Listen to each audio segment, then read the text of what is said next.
Gandang araw, ang ibabahagi ko ngayon ay tungkol muli sa epiko.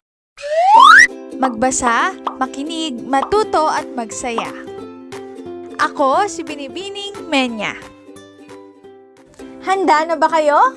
Tara na, umpisa na nating isa-isahin at pirapirasuhin ang mga detalyeng nakapaloob dito. Tulad ng binanggit ko kanina, ang ibabahagi ko ngayong araw ay tungkol sa epiko, partikular na sa halimbawa ng epiko ng mundo. Marami ring kwento ang tumatalakay sa kabayanihan ng mga pangunahing tauhan ang nailimbag sa iba't ibang parte ng mundo. Epic of Gilgamesh, The Iliad and the Odyssey na mula sa Gresya, ikatlo Mahabharata na mula sa India.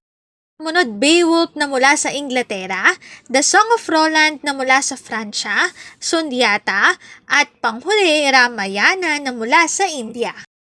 Ang link na ito ang aking source sa written information na makikita nyo sa bawat slides. Kung interesado kayo na magbasa pa, maaari nyong bisitahin ang website na ito. Halimbawa ng epiko ng mundo.